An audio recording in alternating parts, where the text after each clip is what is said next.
ரட்சிப்பு உங்களால் உண்டானதல்ல. எபேசியர் 2ஆம் அதிகாரம் 8 மற்றும் 9ஆம் வசனங்கள்.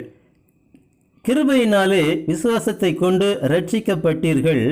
இது உங்களால் உண்டானதல்ல, இது தேவனுடைய ஈவு.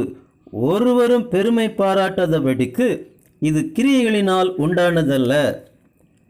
கிருபையினாலே விசுவாசத்தை கொண்டு ரட்சிக்கப்பட்டீர்கள், இது உங்களால் உண்டானதல்ல என்று இந்த வசனம் சொல்லுகிறது. ரட்சிப்பிற்கு தேவனுடைய கிருபையும் விசுவாசமும் அவசியம்.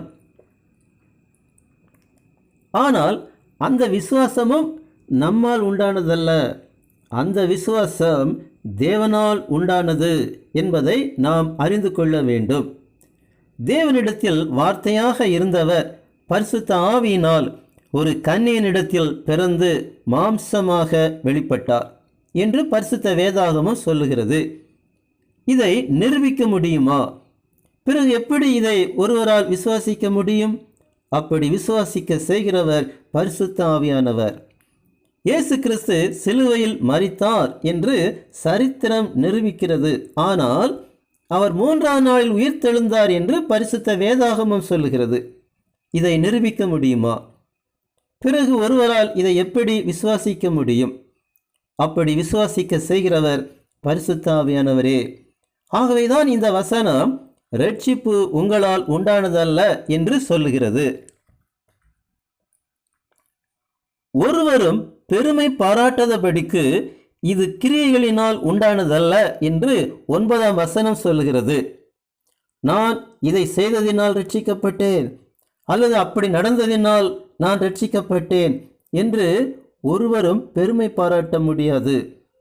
அல்லது நான் சுவிசேஷத்தை இப்படி சொன்னேன், அப்படி சொன்னேன், அதனால் அவர் ரட்சிக்கப்பட்டார் என்று நான் பெருமை பாராட்ட முடியாது.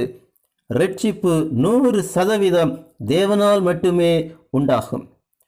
யார் ரட்சிக்கப்படக்கூடும் என்று கேட்ட சீஷர்களுக்கு இயேசு கிறிஸ்து மத்தேயு 19ஆம் அதிகாரத்தில் 26ஆம் வசனத்தில் பதில் சொல்லுகிறார். மனுஷரால் இது கூடாததுதான், தேவனாலே எல்லாம் கூடும் என்றார். நாம் சுவிசேஷத்தை அறிவிப்பது நமது கடமை, அவ்வளவுதான் நாம் செய்ய வேண்டியது.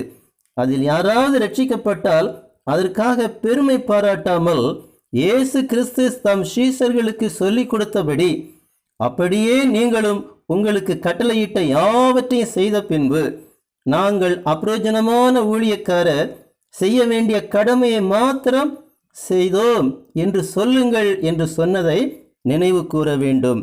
கர்த்தராகிய இயேசு கிறிஸ்துவின் நாமம் மகிமைப்படுவதாக. ஆமேன்.